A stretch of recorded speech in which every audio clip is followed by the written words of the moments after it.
permit? Second permit, food truck permit secondary, yes. So a second permit. So I guess. For like a second truck, like you have two vehicles, is that it? Second. No. Second location. More than one location for the same truck. Like so one day could be location A. next Okay. time location B. I thought we weren't doing permanent. Well, what I'm saying is, I did this broadly so it can be Yeah. reined in. So whatever changes and. Yeah, because I'm seeing an annual fee and then the balance, like, if we're not having any permanent food trucks, you probably aren't gonna have an annual fee. It's gonna be per event or per permit, right? Because they're only being permitted for an event, That's. the not a, guidance. right? So that A means that day you're or paying for weekend. each permit individually and separately. Right. So there wouldn't be an annual fee. It would be each permit gets a Permit gets a separate, fee. is there's a fee associated with it. So Right. that, Also, you I'm know, like, looking at, what is that, 182-17. Yeah, I would think that wouldn't apply to what we're trying to do. I think there's quite a bit, like even if you look at the location stuff, you know, you have like a permitted location, shall have an improved parking area, not less than 2 parking spaces. Patron use, I mean, that leads me to believe it's not an event where people are walking up, that's more people will be driving up. That's not really what we're looking at there. If you want to just do special events, whether they're on town property or. That's job, Echo. If we're looking at doing this just exclusively for special events, either on town property or if someone, for example, wanted to have something on private property, like food truck, that's what I'm looking for, I have to pare this down a little bit before we set a public hearing, that's all. So I thought that was, That's the goal. I thought that was our understanding overall in that, based on previous discussions, that we didn't want to impede on the current business selling the same product in a brick and mortar. So, you know, you have these people that have established businesses, whether they're catering, deli or whatever. And so they're paying their due taxes and everything else and fees to the town, and someone that would not be doing that, would be competing against them. It's really not fair to them. I think that we were approaching in baby steps in trying to get them to be this more event driven than. That's fine. Because now, even if it's event driven, E in 182-18, we have, even if it's event driven, we have 500 feet away from any other business. It depends where you're going to allow them. Only going to allow them on town property for town events. It's almost like you don't even need to do the law because you can use the current peddling and soliciting. So that's really the discussion. I think that we should do it on a permit based, case by case basis, special events, not annually. You know, if people want to bring a food truck, if they have an event, and they want to have a food truck, not town property, we should allow it. Charge them, give them a special permit for that day, 2 days, whatever it is, and take it from there. Not, you know, we might have more than 4 permits in a year. I don't think we should limit the number, but if we limit the number, make it a higher number than 4, because there's going to be a lot of events. Yes, we don't want something that someone's going to stand there and be there for weeks selling hot dogs, selling anything. It's more of a special event. So say, let's just say Middlefield community. Maplefield, exactly. They having a barbecue or a celebration of their area, whatever. They want to bring a truck or 2. We should limit on the number of trucks that should be brought to a place. But say they want to bring 2 trucks. They'll come to the town and apply for a permit to have 2 trucks on April 1st and 2nd. We'll charge them a fee, they have the permit. One of the things, we'll have an application, just like when we do other stuff, and they have to provide the insurance and stuff like that, just like anything else we give permits for. And So that's, who gets the permit in that instance? Is it Will the be- truck or is it the event hold?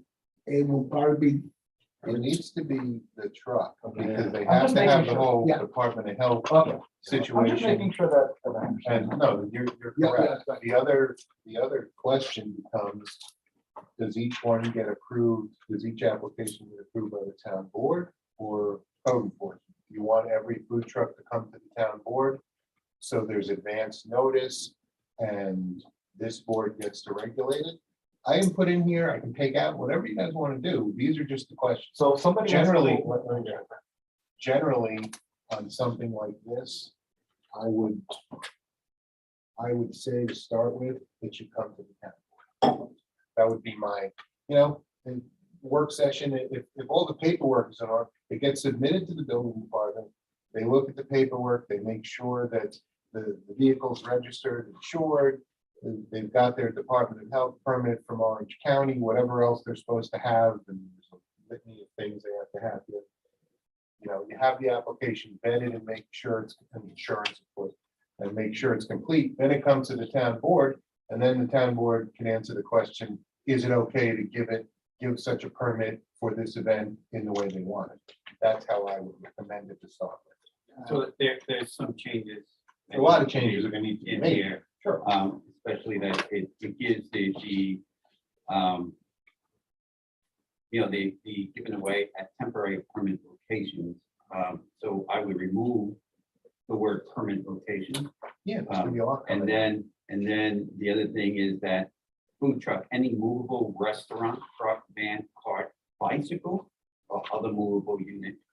So where I understand in theory and philosophy, what we want to do, we also have to consider the image of the town.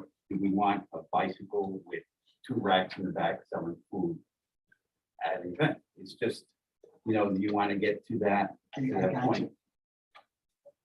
Really, that's put in there for, like, the peddling, the ice cream. Yeah. things. Yeah, that's a nice green thing. That's- Yeah, that's- but they would have to have, Nice. somebody's not gonna be Yeah. able to do something with it if they don't have a Department of Health permit. So that's really the drive.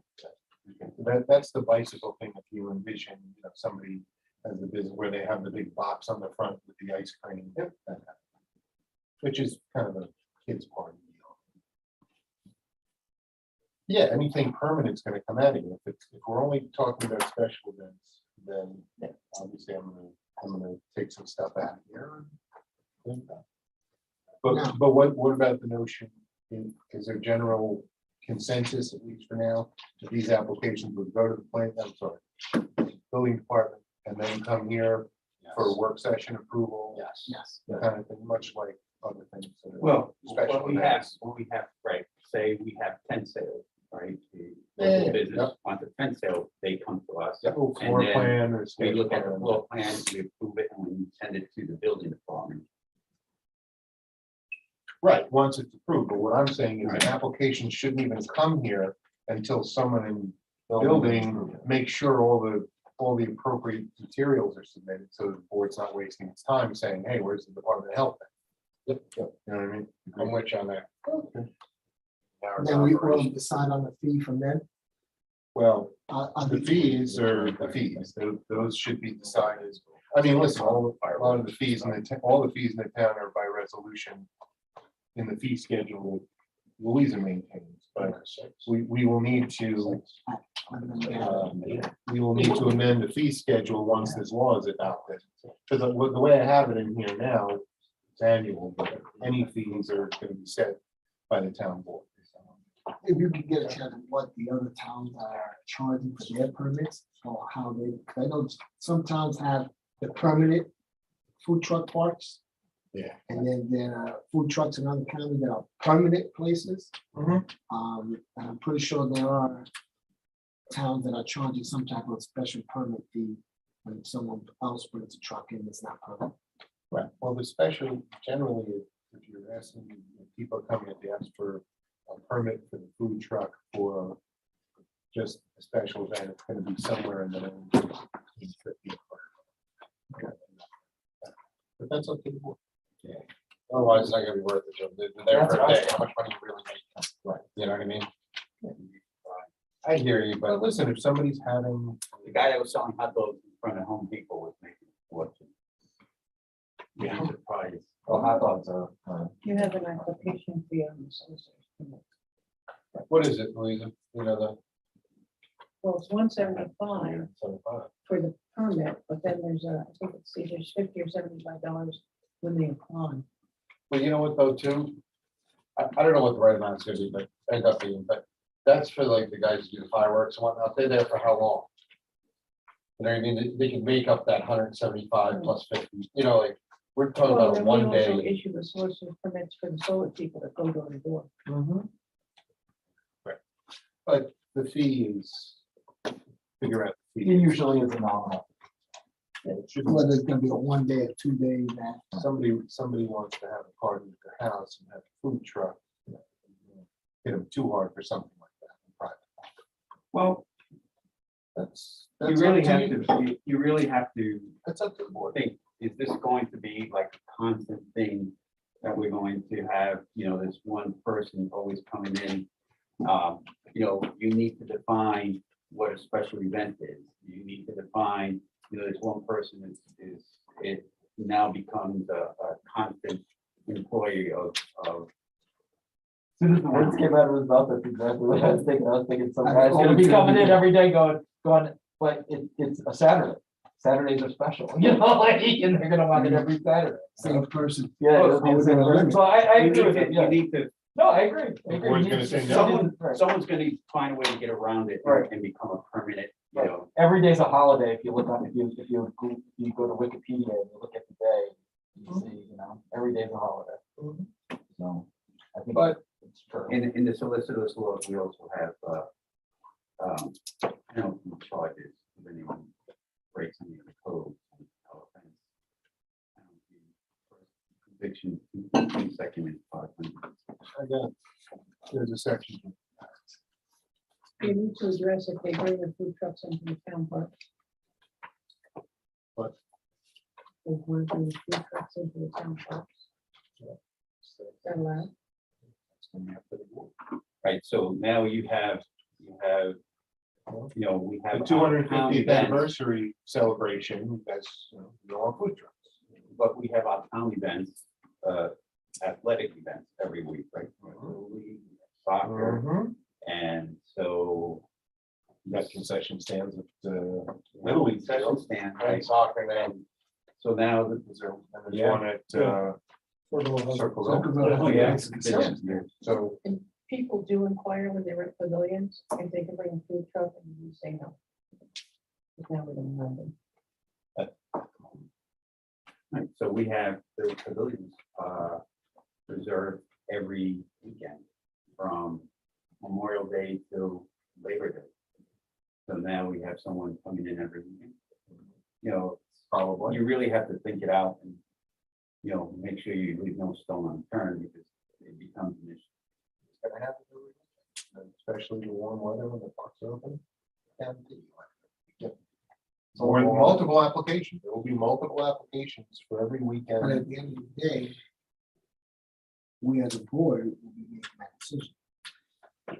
But if you're capping the amount of times they can do it, like you did before. An individual, yes, Yeah, but if someone's hiring the food truck and it's the same, somebody has an event at the pavilion in May.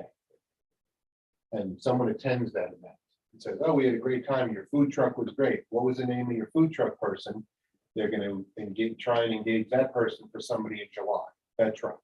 So it's gonna be the same truck, the food truck can only come but that's or even Then- 4 times. But then you start getting into a question of where do you draw the line? It's like it's one person's allowed to have it at their event early in the year, but then the same event, same type of event at the pavilion, you're not gonna allow that person to have a food truck. It's gonna become very sticky. Oh, So now you're impacting the caterers that usually cater graduation or whatever, uh, whatever it is. No, that's not even the issue. The issue is you're going to have an influx in the warmer weather. If people like to use food trucks, if they don't like to use food trucks, then Memorial Day and Labor Day, all our parks. We don't have You're to very allow it in the busy. parks. Everybody will. Right. We don't have to allow it in the parks.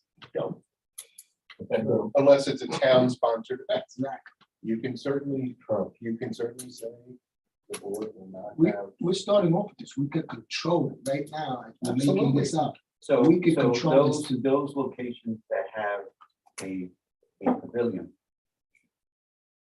should be, why would we need a truck there? And then in the town parks, Circleville Park, we have picnic tables, we have barbecues, we have grills. We'll definitely cut down on the applications if it's clear that only town-sponsored events will be a location for permitted food trucks. You have it for private citizens in the parks, in the pavilions. Then it's literally only every every weekend, weekend, yeah. You're gonna get a title. Yeah, okay. That takes care of that. We can control it. Now, this is, we're here now. Let's control it now. We're creating this, so we can control it, let's take baby steps. You don't have to just open everything up. Oh, I'll repair this down quite a bit. So, and all make right. a few changes and recirculate it. Right. Anybody else got anything on this? Notes for me, if you want to send me other notes or comments, just email them to me, call me. We'll work on it. Yeah, they consider the hours of operation. Absolutely.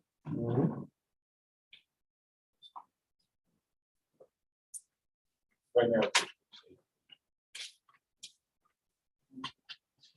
Anything else? Yep.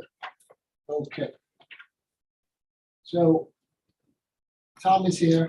Tom wants to talk to the board about the mascot. Proposal. I do. Okay, now. Let Tom, you guys are 3 minutes. Party now. Yes. Oh, there's just a headshot. Look at what Matt's done. Oh, what, it cost 5 bucks, but We're gonna let you run the cost. I have just a draft resolution that has been reviewed by Will, You can give us a reference. and this is, just make, that's it. Yeah, this needs to be cleaned up a little bit. Yeah, well, again, just a draft. I don't know if you'll have time to do it for tomorrow. You think you were trying to do it for tomorrow night. Clean this up. That one. Well, anyway, there is a big movement on mastodons, and the town has 2 famous ones, Scotchtown and Bowser Road. In the meantime, the county of Orange historian is helping the village of Montgomery install a replica mastodon that they're going to display May 7th. I won't be here. I'll miss it, but that's another story. So again, there's just a lot of activity regarding mastodons. Orange County is one of the most prolific sites that mastodons have been found. There's just many of them. We've got 2 fully documented cases. So we have one in Orchard. Well, we have the Scotchtown Mastodon, and I've been in touch with the Orange County historian, Joanna Poor Young. And she is going to try to get to Albany and find out where the Scotchtown Mastodon went. The last information we had in 1906 was the Mastodon was in Albany. And no one's gotten further with it. Where was it? Where? Huh? Where in Scottsdale? Oh, right over here, just 1/4 mile southeast of the Scotchtown Church, down behind the Hasbrook Heights subdivision, that little road there. Yep. Across from the cemetery. There's a pond right there. I've been to it. And, but I didn't find anybody else there. That's where it was found in 1843. I'll give you a little more of the story. By Farmer O'Connor, who was digging marl in a swamp pit. Marl is a natural fertilizer made of lime and clay and sand. And he's digging this by hand in 1843, loading the wagon. And he starts finding bones, big bones. And by the time he finished, he had a full-fledged mastodon. They had a couple people look at it and they just sent it to Albany. Wow. So if we can't get, Are these horns? well, that's close, it's called the tusk. They're like 12 feet long and the mastodons are smaller than woolly mammoths. Mastodons are about 9 feet tall at the shoulder. Mastodons are 16 and 17 feet tall at the shoulder. Mastodon tusks are long and really curvy, about twice as long as mastodon. Another place, we actually have a mastodon on display in Middletown at Orange County Community College named Sugar. That they found. Sugar? Yeah, In the county. that they found, yeah. You don't know that's right. No, it's in the biology No, building. Biotech, Wait, there's one, there's two, Tom. Well, Maybe Scott found it. I'm working on it. Maybe we'll get some ground penetrating radar someday, then I can really look. But that's Can we- another. Can you print that tonight and just watch it, just videotape them? So what's the resolution? They get time. Well, the resolution is just naming the mastodon as a mascot. We can maybe do a little bit more. The official mascot of the town of Waltham. Well, yeah, some people don't like the word mascot, and I don't know what else to call it. Unless I dress up as one. and Right, then and you can you call have it to me. dress up as, we need- About- mascots have to what? show up. How about just- Mascots have to show up. Whatever, you know, Just a friend. You have to It was show just up. You an have to idea. dress like the part.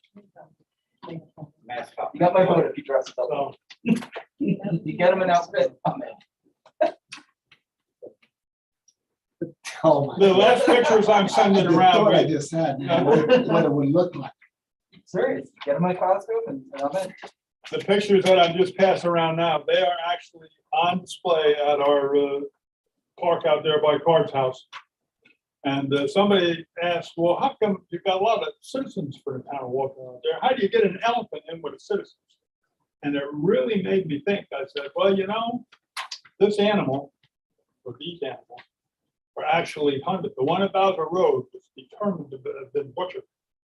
And it was butchered by paleo people 10,000 years ago. So the people aspect is paleo people. That's why they're recognized as former citizens of the town of Waltham. That's the only way I can justify. Is it Ian? Should we name Oh, yeah. You never had that? it? Should we name Which Well, one? actually, It's two of okay, them. well, I have been thinking of a name and I'd like to call it Dottie Jack, named after Dottie it? and I was thinking Grantia Like and Jack Foster. 'Cause they- Maddie. Huh? or Maddie or. Well, whatever. There's two of them. Well, yeah, there's, that is just a, representative skeleton and what it looked like. But the town did have two. My mother. So there was two of them, so we gotta name two of them. So the one on Okay. 18, the one in 1843, do we know what happened to it? It went to Albany. I think it eventually And the died. one from Was 2013? elected to the It was, assembly. Still there. was privately owned Eventually by a died. family, I think Rodriguez, is that right? Yeah. And so they unearthed it, they paid for it, and we've got 500-page book. that documents it. Where is it? It was sold, the head alone, There really is nothing to add. the head alone was sold for $40,000. We don't know to who, anything like Well, that? it's documented somewhere. But, so, So we but can't what name they're, it. huh? We don't have it. No, we don't. But like what I showed with the county historian and what they're doing on Montgomery, they're replicas. From Lou. Oh, this ain't a real one? No, it's a replica. And they only cost about $50,000. Only Yeah, $50,000. 50, well, compared to 40,000 for the head, they're about $30,000 to $50,000 for a replica. So, Shall we call them and recognize them as former inhabitants of the town? Yes, that I like better. Yes, let's do that. Former inhabitants of the town. Former indigenous inhabitants of the town of Waltham. So Much better. I like it. Okay, I'm sold. so, Former indigenous inhabitants. we'll vote on this tomorrow. As a geologist. I just thought It's it- some picture numbers. It's, yeah, some form of, Places started 1.8 million years ago. Right, 0.01. Now we're in Foley. and we're in the Holyoke part. Well, they're seeing now, but Yeah. 1.8.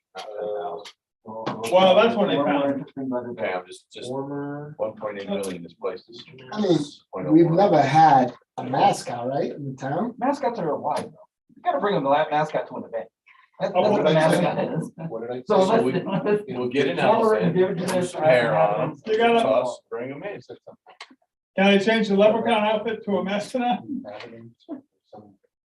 Sorry. If you was to get an outfit and dress up as One a, of Bowser we call Frank. Because that was my grandfather's name. I didn't, if you had another word. Leading me down a path I don't think I want to go. I would like to know if the one in Albany still exists. Well, that's what. And if it, I would like to know if it exists and it's in Albany, do they give credit to the town of Walker? Yeah, exactly. So Joanna said she's gonna start working Are on it. these the only ones statewide? No, What? there's one right down the road from me, Oh. out in Howard. But there were more than Yeah, one of them. mastodons in the town. There was- Bunches. I don't think we're getting any credit up in Albany. for this mastodon. Well, They the just one, said that they were founded in Montgomery. right, but the No, one that went Augustville. to Albany Yeah. is the one from town of Walker. Okay. So I would assume So that like- they're going to give credit the way it was found. So like when somebody's cleats go to the Hall of Fame, they say, well, can you come? I guess.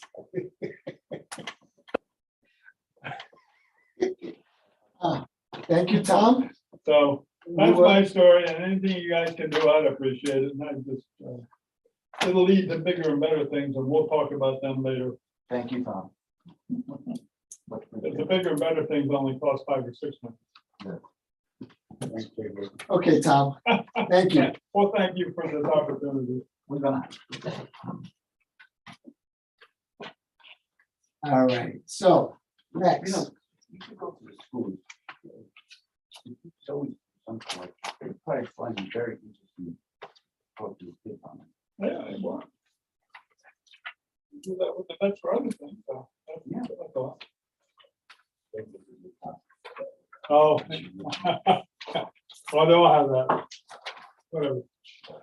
I got plenty of other. I'll just let it, Tom keeps copies. then I'll take it back.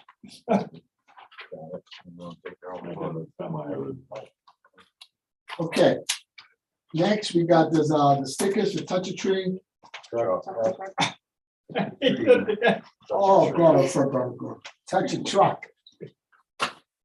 For the hats. Plant a tree, touch a truck. I don't know why my mind is like that. Yeah. Oh, for the helmets. For the helmets, You told me that. we got 1,000 helmets, so 1,000 stickers. Each helmet. Make a motion to purchase the sticker. $518. Yes, This is the stickers for the budget truck. Touch a Truck, Second for the helmet. yes. Hard hats. That's the one. Yes, Mark. Mr. Blaine, yes. Mr. Valentin. Yes. Mr. Meyer. No. Mr. Johnson, Yes. Supervisor Serrano. Yes. Okay. So April 7th, we're gonna have the break. And, I was thinking of things that we're gonna do that day, Thursday.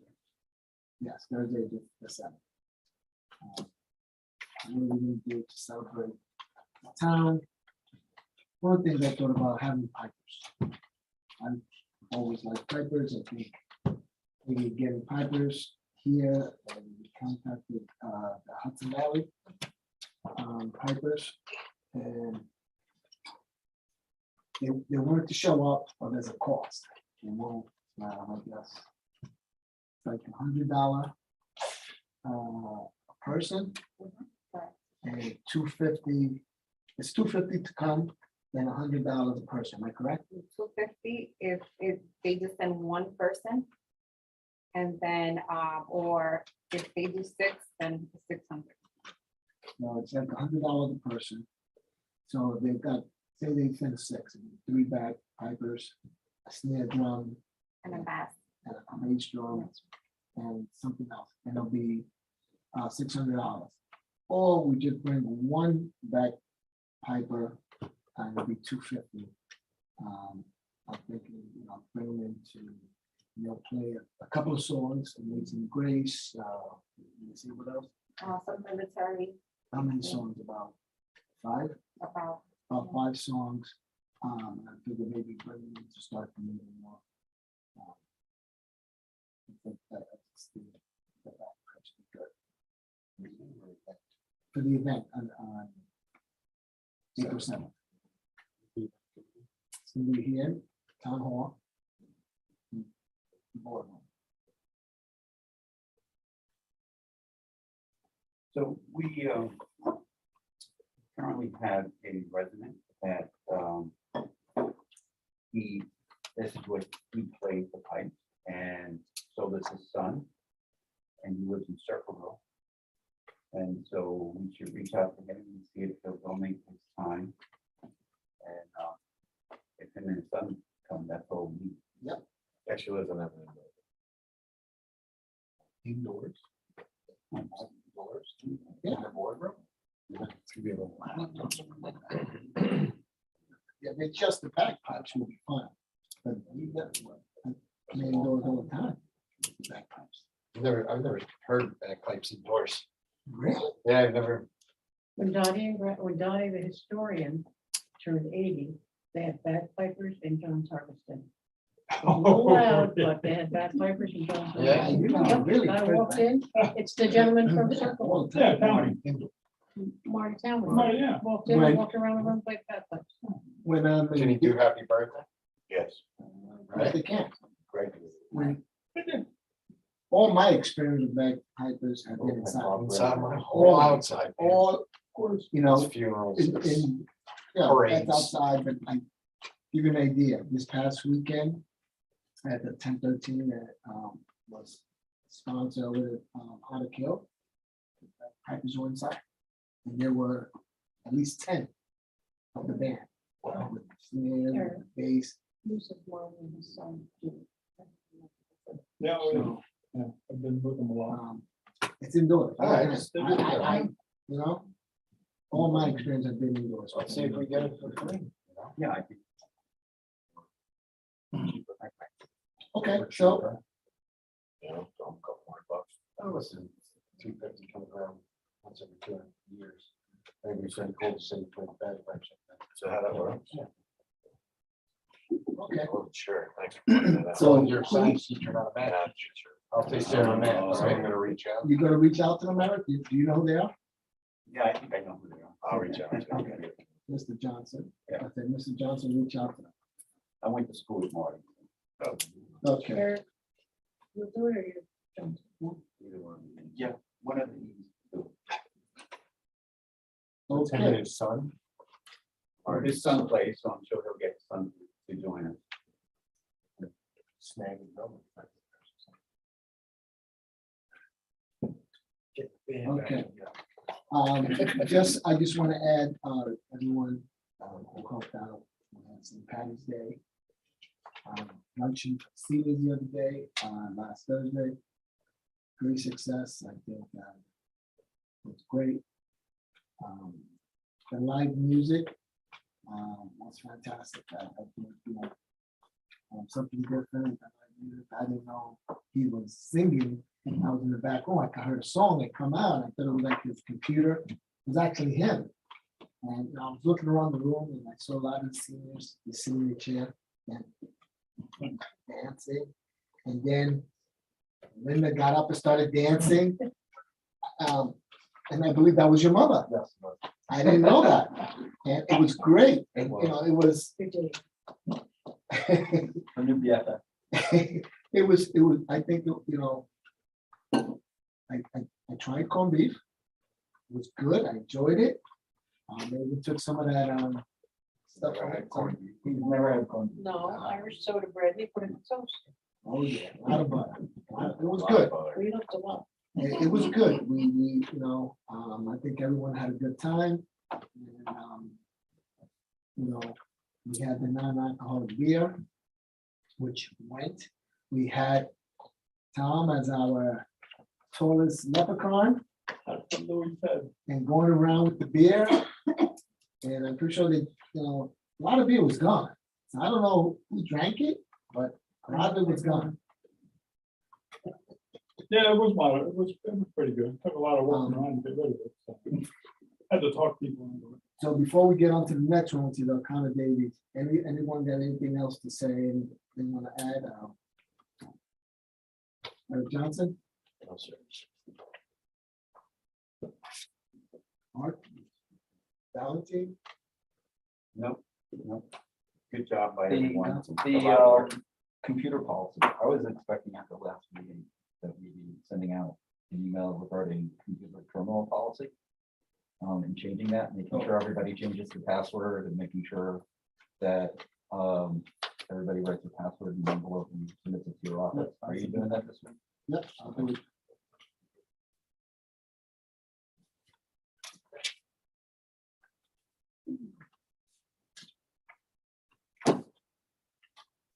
Anything else? We'll start with the kind of daily operational review. Tony, step in here, please.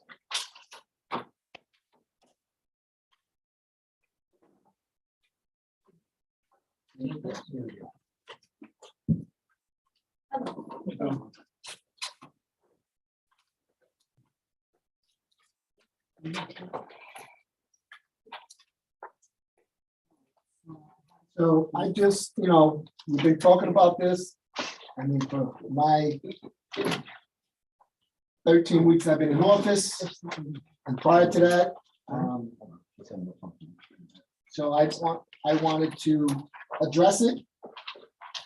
And hopefully we can move on and figure out what we need to do.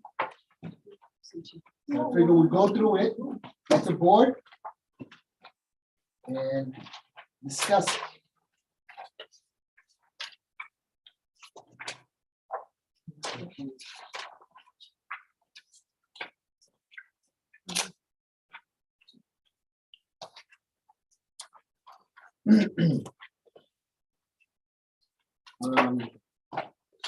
Back in April, Davis came out with this audit operation review. The town inherited this. And my understanding, some stuff had been addressed back in October during some meetings. So we got 13 items that's are here. I put the control in because this is the hard department. That's what it was done. So we figure we'd go one by one, discuss it. What needs to be done, if anything needs to be done, we go from there. Can I ask you a question? Sure. To start? These aren't policies. The town board is required to adopt any accounting policies. We're also required to review the accounting policies on an annual basis. So shouldn't the start be, what are our accounting policies? And where are they? And can we get copies of them? Okay, so over the last couple of weeks, you kept saying you don't want to vote on things because until we implement the accountability's operational review audit. So the thing is, if there's nothing exists, let's talk about this audit the way you want to talk about, and the way we need as a board to figure out what's going on here, and then we'll go from there. Am I right? You kept saying you're not voting until the accountability's is. Part of O'Connor Davies is having policies and having them written and reviewing them. Right, so And the- that's what I'm trying to find out is where are the written policies right now? What we Accounting have, policies of the town, that's what all. we have from the fall is the resolution that was adopted in September with regarding the initial stuff that was drafted up. The next step is to continue doing that, and where there aren't policies, is to create them as a board. Right. And adopt them. And I think what the supervisor, I don't want to put words in your mouth, but I think that's the goal of having this discussion. So what things are missing can be drafted up like this one was, and we move forward. I believe that's the goal. I'm just trying to make sure. Am I So, correct? so the idea is we have other, Absolutely Go ahead, correct. Adam, speak. other than the ones, what we we did in the fall. Right. This is all I'm trying to figure out. Well, other than what we did in the fall, Mhm. right? We have no written accounting policies at all.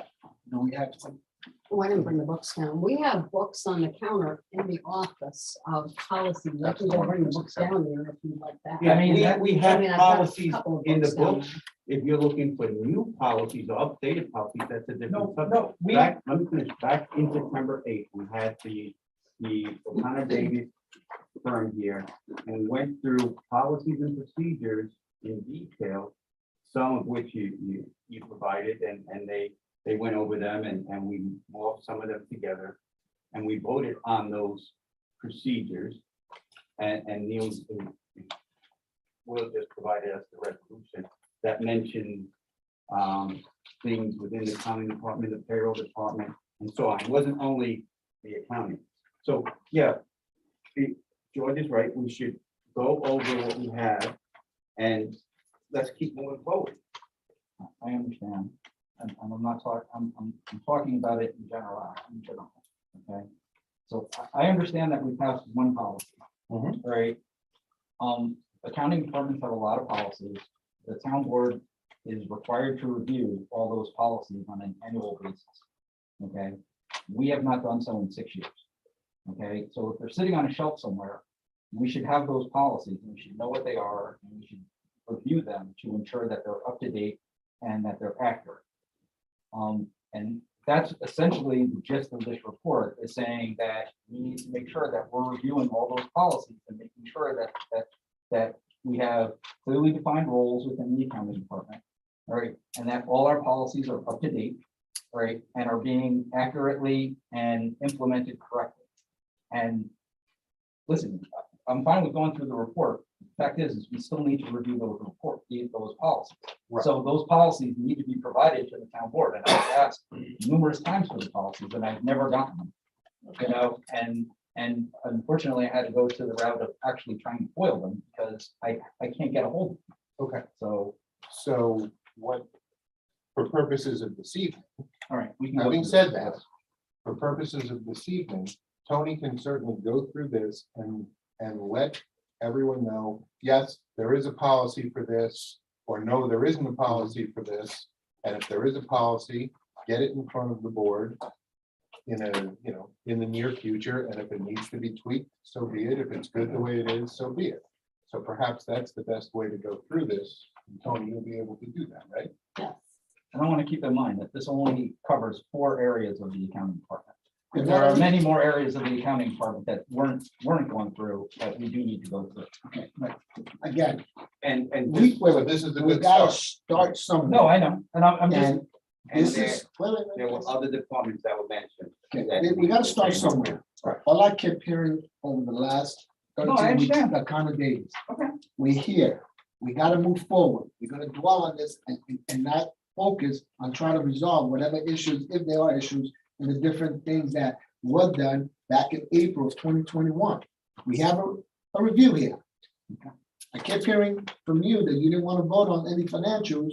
You did a press release on this, so I'm here to discuss it, to see how we can move forward no, I understand, and deal with this. I understand. So that's why I put this on here, so that there's 13 items on here, we'll discuss them. If we need to expand on them, then we will. Okay, so the first one is about the personnel roles and responsibility, finding the control process invoice. What they said is that basically not the best use of the time, and the controller, my understanding, stop processing vouchers.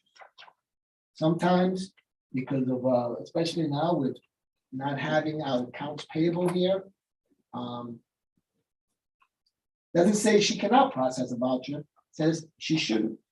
That's the best use of her time, because vouchering, when you have multiple reports, it takes up a lot of her time, and she should be focusing on higher level responsibility. However, sometimes she has to voucher if people are not here and it has to be done. Can you elaborate on that, Tony? Well, that's something I kind of mentioned here. We've been in a position several times in the past few years where we've been without a staff member for a medical leave for extended periods of time. So, and especially before I had Casey here, I would have to step in and voucher, and that does put me behind on my work, but it has to be done. Or if somebody comes in and like, I need a check right now, I need to be able to voucher it to get the check printed. So But we can that's why have, that took place. but we can have Casey direct voucher now. Oh, because- definitely. I because mean, that's what you- I've been doing. That shouldn't since- be your role anymore. Your role, you should not even have access to the subledger anymore. The accounts payable ledger, you shouldn't have access to. at Well, all. we may still And- end up in a small staff of me needing to voucher something. So the access, again, the access wasn't an issue. It's more of Because best we, use of time. we implemented new procedures related to direct vouchering. Are we following the new procedures related to direct vouchering? Are we Yeah, getting that prior is, In the approval? Are you getting the pre-approval for the the direct voucher, or is that being signed off on in advance? yes. I mean, I've not needed to voucher too many things, but there was something recently that I brought down to the supervisor's office. I had him sign off on it as soon as I vouchered it. We discussed it Yes, first. we I did. prepared a voucher. I came back, he signed the voucher because again, it was necessary for me to And process it. according to this, it says in the event of emergency, the town controller can process a voucher.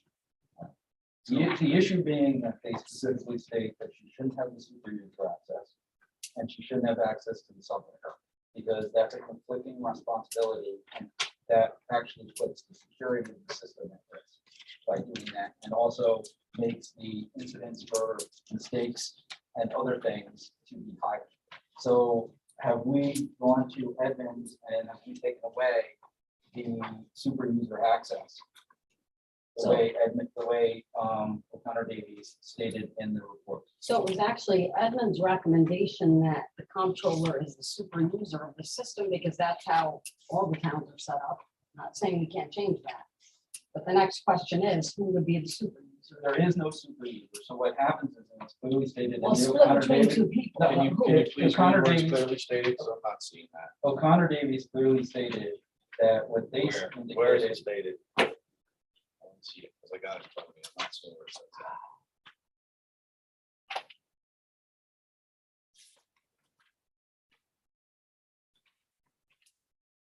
I mean, that's the issue we have, is who is the other person that would be delegated to do. no, what it said was it should be, there should be a admin access, right? Which is kept in a sealed envelope in the supervisor's office. And if you need it, you have to go sign it out. You have to cite the specific reasons why you would need the super user access. And that way, and then any entries that you would do would then need the supervisor's approval before it gets entered into the system. And then we would change the password after we're done using it, and then it would go back into the desk of the supervisor. So, Says that in Super- here, this Yes. report? Can you read that to me? I don't see it. but super user access. You want me to read is- the whole report to you? I can read the No, whole I'd like you to report read the part that you're making up. It's I'm in not the making report. it up. It's in here. Super user access, though, is not required to do a certain type of entry. Super user allows you to modify other people's access. But you're, part of being a So- super user access means that you have the ability to adjust the system. And what they're saying is you should have that ability to adjust the system without prior. approval. Actually, To I adjust believe it how, that though? there should be more than one person with that access. It's It's saying, not saying that she shouldn't have it, it's saying that there should be more than one person, and it should be more than one person. it's a system of control, That's- so that way But one you person referenced it- doesn't, You referenced the document, and in reading the document, that's what it says, That's- that it should be separated by more right, than she one shouldn't person. have it, it By should be more- somebody I mean, else. It should be separated by more than one person. Who do you think should have it? Created by, I don't think anybody, this is what I'm saying, no one should have it. It's like the password. What happens is you create an admin, essentially super user admin password, right? It's an account. It'll be a separate account. It'll be maintained in your office, in a desk, in a locked desk, okay? If anybody, being her, Tony, if she needs to do something in the system where she would need that access, if she needed to go to the subledger, she would need to make an adjustment and she would have to come to you. She would have to say, this is what I need it for. She would have to get approval for what it is that she needs to use it for. And then you would authorize her to be able to do it. Once she uses the password then goes back to you. Okay, and then you would go to Edmonds and you'd say, I need a new password for this account. And then that way she wouldn't be able to access the account. No one should have ultimate authority over our system. That's part of the controls in the system, is the fact that nobody has in control to do whatever they want in our system. That creates huge weaknesses in our So control. let me ask this, is there any reason why removing super access, master access would limit your job? No, see, I think there's a misunderstanding of what super user access means. They're Super- calling it system administrator. in those. Right, so what that means is I have full access to every module in the software to give other people access to their roles. But you have access to So- every module, and you're not supposed to have access to every. So I'm module. saying, no, it's not, there's never an instance where I have to make this adjustment in the ledger and having super user access affects that. It's not, they're not related. But they're saying you have access to the subledger, and you're not So- supposed to have access. So to I the would have subledger. access to, like, I guess I need an example, like, what are you saying? Like, I could write a certain type of. You're not journal supposed to have access to the AP. You're to not the supposed, AP system. you're not supposed. I would yeah, absolutely need access to the Nope. AP system to do my job. That's I'm- that's what it says here. You're not supposed to have access to the, to the subledger, which would be the AP system. That So- is the director of payables, and then the supervisor would oversee that. And then you would essentially be in charge of the accounting, the So, general accounting, and then you would be overseeing the general account. so the first thing is our software does not include payroll. I mean, that's mentioned in here too, but we outsource payroll to ADP, so our software doesn't relate to payroll at all, but this super user access is simply that it allows me, because somebody needs to do it, to give, like, if you want access, I speak to Edmonds and say Neil needs access to be able to only view these reports.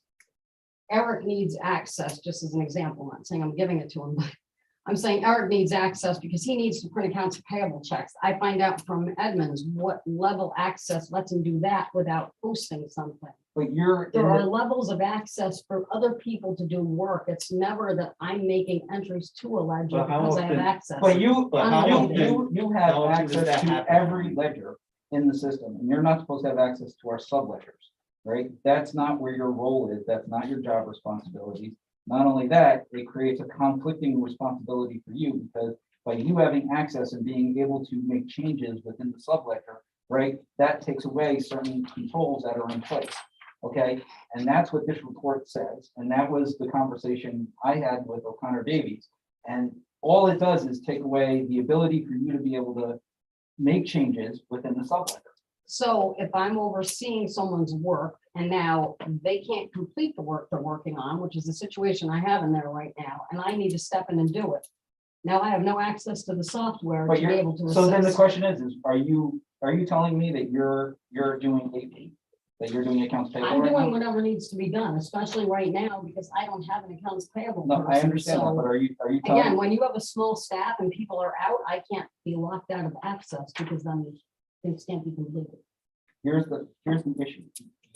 There needs to be oversight and there needs to be controls in place. If you're telling me you're accessing the subledger, and you're doing AP, So and you then keep you're saying doing sub-ledger, meaning what though? That's a accounts very- payable is a subledger. Okay, all right? specifically accounts payable we're talking about. Accounts payable is one of the subledgers, fixed assets is a So, subledger, where it all these are says- subledgers. I can voucher in an emergency. That's clearly access to accounts payable, But that at this policy point, says I can do. you shouldn't be doing that. Now you have the staff to be able to But do I'm it, so saying- you shouldn't even be doing it at all. So this thing that was put in place says I that I understand. can voucher if I need to, meaning I need accounts payable access to do that. Then you should be able to go to the supervisor and then he can give you the super user access to be able to do it. So And who then should you- have access to the subledger? Subledger, the access to the subledger is based on who is responsible for those duties. So this is part of the clear delineation of duties. The accounts payable person has access to the accounts payable ledger. You, as the supervisor, oversee accounts payable. Okay, so therefore you are supposed to have access to the subledger as well, because your name goes on all the checks. So therefore you should have strict oversight over your signature that goes on every check, which means that when the check runs are done, you should be standing above the person doing it and making sure that when that check run is done, that you're reviewing every single check, right, against the audited warrants, right, to ensure, right, that everything matches. That is your responsibility, right? The responsibility of the comptroller is to audit all the warrants, Okay, and then you have the deputy comptroller, which is doing all the bank reconciliations. That ensures a segregation of duties and that everybody is sticking to their proper roles. Then you audit then you review all the bank reconciliations. So all the bank reconciliations and all the bank statements go to you so that you can review everything, and that way you know that everything is being done properly and that there's proper oversight over the accounting function. So you're saying I cannot, the accounts payable has to respond, has to report to me? Yes, it has to report to you. It is, That's- absolutely, 100%. I disagree with you on that. Okay, you can disagree with me, but you can call the comptroller's office because she audits the warrants. She can't oversee accounts payable. That's the problem. If you want to say that she want her to oversee accounts payable, that means the board has to take on the responsibility of auditing the warrants again. Because then you have to create the proper segregation of duties and the proper structure of accounting. And the only way to do that is to ensure that that everybody is doing the right role. Okay, and if she's overseeing everything, then what ends up happening is that's how you get behind, that's how mistakes happen, because then there's no checks and balances. All internal controls is the checks and balances. So you have the responsibility of overseeing accounts payable. You have to have access to the system. It clearly says it in here that you should have access to the accounts payable system. This is your signature going on it. You should be reviewing all the checks that go out, making sure it matches, that she's auditing the warrants and that those audited warrants match the checks that are going out the door. If we did that, then we wouldn't have to approve the warrants at all, if this was being done properly. And then that way you have look-through access into the accounts payable, you do the pre-approvals, or we can set up the pre-approvals where you only approve a certain amount, and we have the department heads That's approve already in other there. things, right? And then what ends up happening is then you end up being the guy who has oversight. You're doing the proper job Okay, to have so oversight. I got that. So I will reach out to the controller's office on that. But now let's get back to this review. So you're saying that in number 2, that she should not have this super user type of deal. I mean, I'm not. Again, this is nothing, I don't mean to cut you off. This super user access has nothing to do with me accessing accounts payable or any other subledger. Super user access simply means I have control to give all the users in the system That access. is not, That's what this is talking about. I have system administrator access privileges, allowing me access to the software modules so I can give access to other people. okay, hold on. So that's what that's We're gonna go referring to. to the management letter. It's also in the management letter. But accounts payable absolutely needs to be responsible to the comptroller in order for the office to function. And I would really challenge you to find another town that's not set up that way. The Connor Davies, even ordered in their management letter, that someone still has the super user access. Which is software only, it doesn't So relate to. it does ledgers. relate to, it, absolutely. Well, that's not what super user access is. We can Super go back and user forth is on this, but IT. we need to find out exactly what kind of data we use. So it's, what we need to do is find out I from got that. Edmonds, if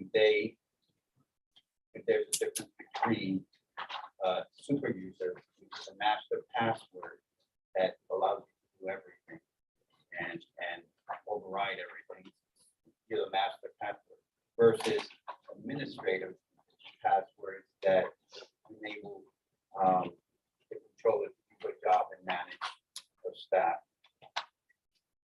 Right, that's all I'm saying. Super user access says I have full access to every module in that software, and it allows me to assign roles to other people. It also allows you to make changes. Well, and how all often- the underlying how system, often- and you're not supposed to How do that. often do you need? to So do that? again, if we lock me down to view only access and accounts payable, when Mary can't reconcile accounts payable at audit time, which happens every year, I apologize. When it can't be reconciled and I need to step in and do it, and I don't have the proper access, then how do I configure it? Then you have to ask for that. So That's my part of question the here, process is that You you gotta let ask. other people talk. My question here is, how often do you need that? How often do you have to do that? Well- Because if it's something, if they come back and say there is a difference between master password and administrative password, so you don't need the master password until certain times in the year, 3 times a year, to the point is that, yeah, okay, we remove it, and when you need it, you go to the supervisor, and there's a checks and balances there. And then there's an administrative password that enables you to manage your staff and manage the work that they're doing. So super user, there's a chart that defines every piece of these ledgers. There's a general ledger, there's an accounts payable, there's a lot of categories. I have a 9 in every category, so it allows me to set up other people. Somebody has to be that master person. If the supervisor would like to be the person, But how I often don't do you have care. to set up? other- it happens that somebody will call me up and say, I need to do this procedure right now, this process. I don't have access to the screen. So I call Edmonds and say, well, they need a little more access, but not full access. Which number do I put in? They tell me, we update the record. This person can now go do their work. Right, but I'm. trying So to if I'm not that understand. person and the supervisor is, then people will be calling him. But I'm trying to understand. Happens a couple times a month, maybe. See, Maybe it's not that So- frequent every month. this, but There's a separation, if there is a separation that is doable in that you don't need super user to do your job, you need administrative access. It's two totally different things, and so we need to speak to them and see if there is. Well, that's kind of administrative access. It's all it's saying is I'm the person that gives other people access. It's not allowing me. Wait, we To need do talk- certain because- entries. because I think there's two different. we're using two It's different words administrative here. access. It's the same Neil thing. was talking specifically about the master password that allows, it's an open-ended type of thing. And, But that's what I'm saying. There and is no so- master password that allows you access to do a function. That's not the thing. there's gotta The be, solution to this is tomorrow, I'll contact Edmonds and I'll find ask these your- questions and hopefully we get an answer. If that's what it takes, then if you then find we'll your- do that. We'll be the administrator, and if there's a super password that change all this. That's the thing. That's not, I can't, I can show you the screen. It's just, that's one I thing. think we need Super to- user if you administrator. want, You can call O'Connor Yes. Davies, and you should call, and then you should make sure that you know exactly what they're talking about. Okay. Because Right, The and I'll idea show is you the that she screen has so the you'll get it. ability to basically make entries into the subledger. She's not supposed to have access to making entries into the subledger, right, which is the accounts payable system. We have no formal journal entry process. We stated that in the O'Connor Davies report, so we need to make sure that we formalize these processes, and that's part of the process. So if she's making these Unless- changes, I do need to make Unless- entries. There are times where no one else is available to make the entry, that the emergency situation. right, so then. Or a situation where there's a short staff deal going on and there's no choice. But someone in the department to make those entries and provide the access. If she's not gonna do it, somebody else in the department to make those entries. Right. We have to account for our word, use the word account, but have to consider the situations where it can't be helped. No, listen, I understand that there are situations. That's why you have the master. That's what the password supervisor is saying. Right. But it's not a Going to- password. That's what I keep trying to It's- tell you. There's right. no No, but if password you- that allows. If us you, access. if you, I no, know because exactly you have what we the gotta do. access, so if Supervisor you needs say, to the know access what he goes needs to do. away. It Yes. has to be addressed. Tomorrow I will contact Edmonds. and There'll be a we'll running figure- list as we go Okay. tonight. There'll be a list of questions for O'Connor Davies. All right. So let's try and. Number three. So with regard to journal entries, though, since we have hired the deputy, she makes the majority of the journal entries. I review her journal entries. So that duty has been segregated. I'm not making the Who's- majority of them. But who's reviewing your journal entries? And again, what you're saying is, you're saying this is happening, but is there a formalized process in place? So if there's no policy that dictates that, then we need to create a policy that dictates how those journal entries are going to be made, what type of journal entries we're talking about. Are we talking about trusting journal entries? Are we talking about accruals? Are we talking about AP? Or what kind of journal entries are we talking about? just So the we need steps. we need policies to determine how that's going to look and what it looks like, so that we understand. If we were to take a journal entry and say, okay, who made this entry? What's the process to make this entry, right? We need to have a formalized process that says, this is the way this entry was made, and did we follow that process, right? That's the way we create accountability. So the idea being is, okay, I hear what you're saying. So do we have a formalized process? Do we have a policy, written policy that says, this is how we're doing these things? So you would like to specify each type of entry in the policy? We should, mean, I- we should definitely That's very specify. specific. so We I just should wanna know what you're absolutely looking be for. doing, but that's absolutely what we should be doing, because we should have a formalized, everything has to be written. You can't just say, we're gonna have a process and then not follow it because it's not written anywhere, because then we're just running around doing whatever we want. That's Well, not the way we're supposed to work. We're not at all. The department has never done things that way. It has internal controls. We have segregation of duties. But very what clearly. I'm saying is, Definitely. are those, I hear you say that, but I still have not seen any written policies. And I have not seen the written controls that are in place. And that's what we need to see, because we are required to review that. Right. And we're required to approve that. And if you've made changes to that, and we don't know what those changes are, then we're failing our fiduciary duty in providing oversight. So we need these policies to be written, and we need to see them, and then we need to approve them. Is there something written at the moment? So what we have in the office are these books with not really policies, they're step-by-step procedures. Does the board want to read all of this? Not Can you really. go get the binder? They're not really, Before they're we do that, step-by-step. Did you get the we binder? will do that. Okay. I'll get that to the ring. But I would like to go through this, it's 13, and I would like to go through this and try to get an idea of what's going on with this, Okay. okay? So, So, Tony, when you go through these things, do you have a policy procedure written in some book or a document or whatever? Just note it. You say that this is a written policy procedure that I have back there, and then later on you can write.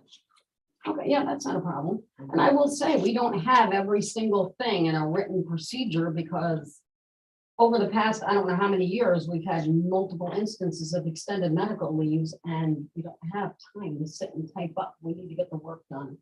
So we do have many and we things, talked but we about- have to continue in the document. I appreciate that the work needs to get done, but the idea is we need to make sure that we have a formalized process.